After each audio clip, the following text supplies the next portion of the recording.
Let's turn our attention this morning to the situation at our ports and the delays faced by truck drivers when collecting or delivering cargo. Now, according to reports, several days worth of cargo is stuck outside Durban as the port struggles with the breakdown of equipment meant for containers to be loaded and offloaded. Due to this backlog, the port is now said to be one of the worst congested in the world. To help us get an understanding of the situation, as well as, of course, the frustration of drivers, we're joined this morning by Gugu Sokhela, who is the secretary, the KZN secretary of the All Truck Drivers Forum. Gugu, good morning. It's great to talk to you this morning to get your perspective. Tell us where you are and what the situation is there. Morning to you and morning to the viewers. I'm currently in Durban at the moment, but I'm not at the port as yet, but I have to go to the port and to do some deliveries of export. The challenges are there. Drivers are sitting there waiting to deliver or to offload. Some of the drivers have been there for 3 to 4 days still waiting. And it looks like 7 days worth, well, on paper it's 7 to 9 days worth of cargo that's waiting to be offloaded. So this means drivers are waiting in their trucks for days at a time? Yes, that's correct. What is making the situation worse is that as we are sitting in the trucks, sleeping in the trucks, we don't have the toilets, we don't have the showers. So it will tell you that for days, 3 to 4 days, we are sitting there. And by the way, as we are waiting to go into the port, it's not as if we are sleeping, because there is a queue that you are following. So if you sleep, they jump you. Even once you are inside the port as well, you spend about 3 to 4 hours waiting to offload the cargo inside the port. Never mind waiting for days outside. Even if you go inside, it's not as if you are just going to go in and do the offloading or the loading and coming out. No, you'll have to be there you have to be there for some time. So it is a huge delay and impact on us as drivers, as we are also being paid on the base or on the load system. So what does that mean, being paid on the load system? So you're not being paid for your time, you're being paid for the load that you're carrying?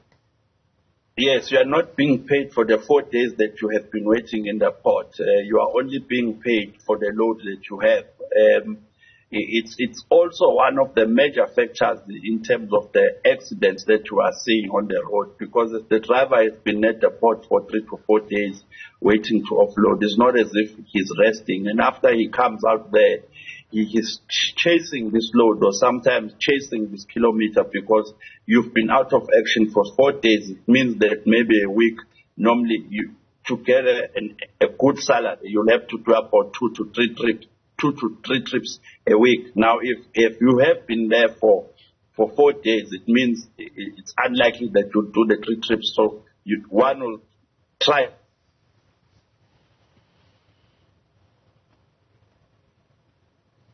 All right, it does appear that we are losing our connection there to Gugu Sokhela.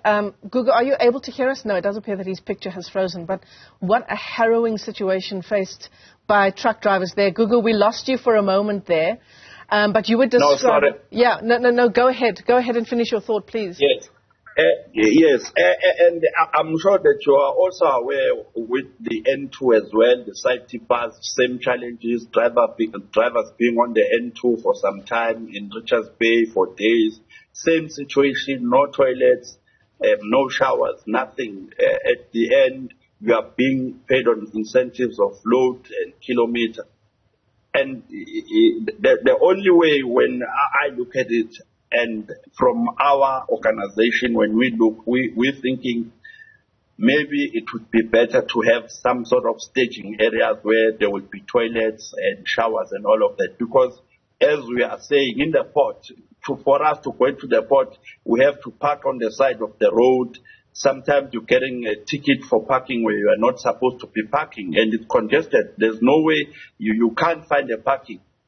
Yeah, I mean, it sounds like the congestion at the port is just highlighting so many long-standing issues that truckers have had over many, many years. I mean, the question that I was going to ask you is, Would it not be possible to get two drivers so that you can take turns, so that one driver can rest while the other driver is driving, or while the other driver goes and finds ablution facilities, for an example?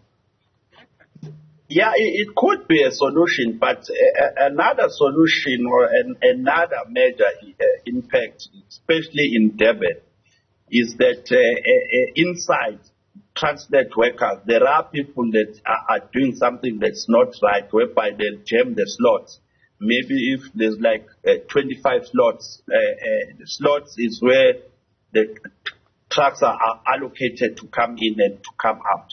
So if there's like 25 slots, one of the operators inside the Transnet would block maybe 10 slots to give to.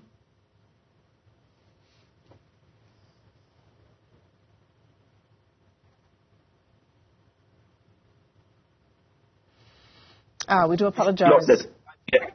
While the other 10 has been given to friends or to people.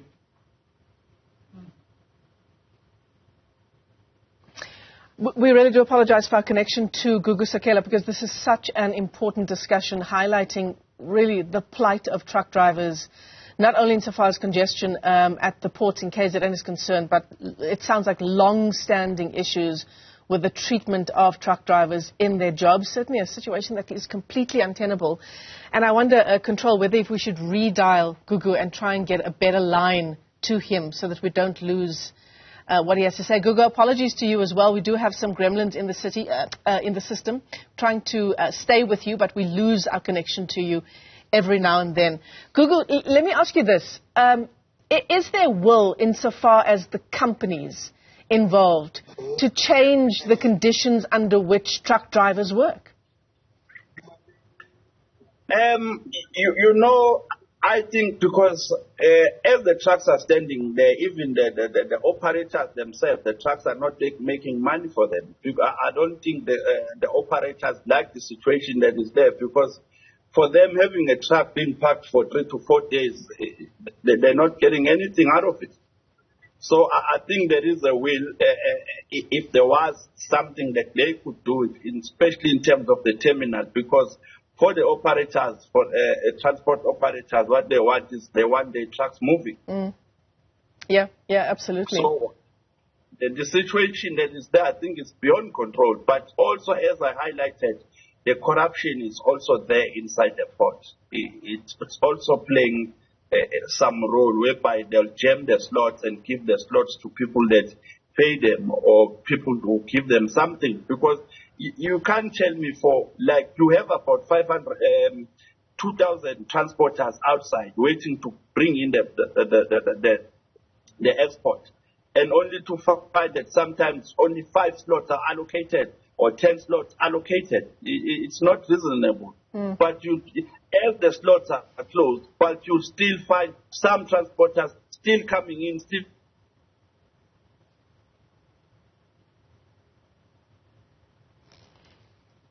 Yeah, important point being raised there by Gugu Sokhela. He is the KZN Secretary for the All Truck Drivers Forum in the province.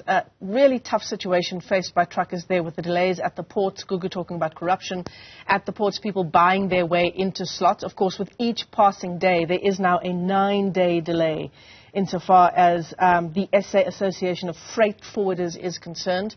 And with each passing day, that does equate to a loss of income for the truck drivers here, because they do get paid per the load that they are carrying.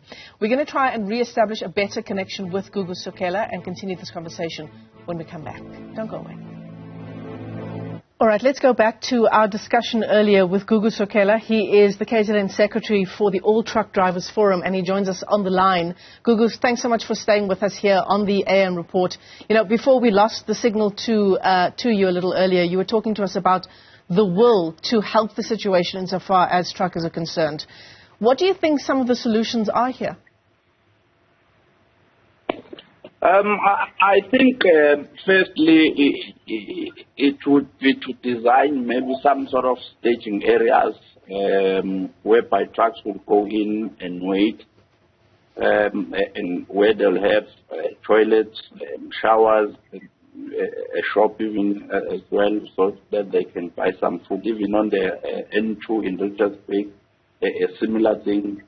So, and lastly, trying to get rid of the bad potatoes within Transnet who are doing the corruption in terms of the slots, blocking the slots or jamming the slots and giving to friends or to people that give those people money.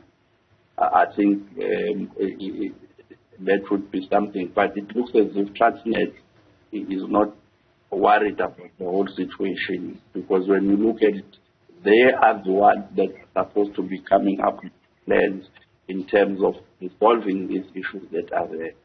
Yeah. Just some background for our viewers who are just tuning in this morning. Delays at the Durban port now looking like 9 days worth. You can see some of the pictures we were showing you there.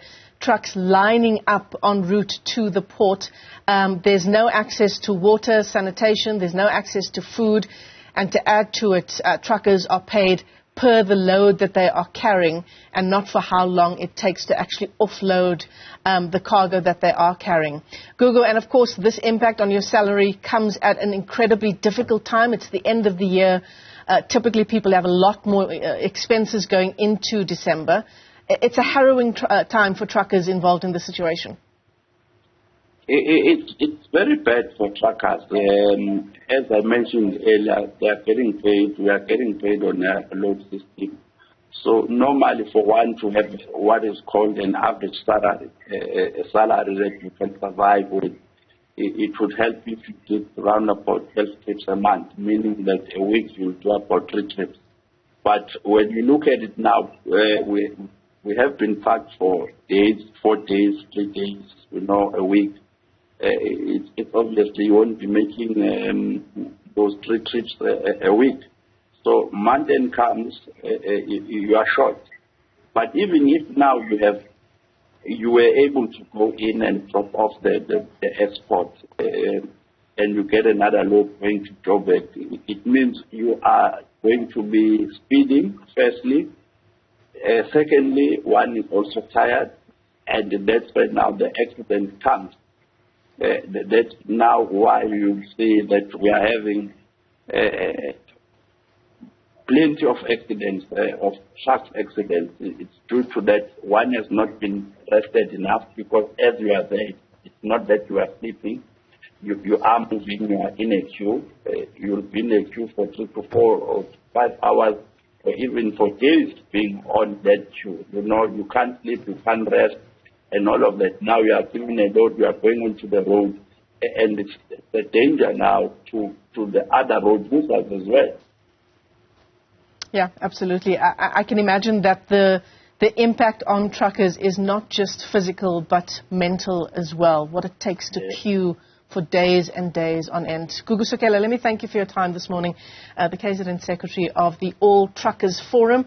And of course, this is all due to those thousands, tens of thousands of containers that are stuck on ships outside of the Durban port, battling equipment breakdowns. As it stands, it's a 9-day delay insofar as offloading this cargo is concerned. Of course, it speaks to, again, the state of our port authority. Absolutely, and we're yet to quantify the economic toll this is taking in a context where if these ports worked well, hundreds of people, more people could be employed. So there really are a number of layers to this all-important story sharply on our radar.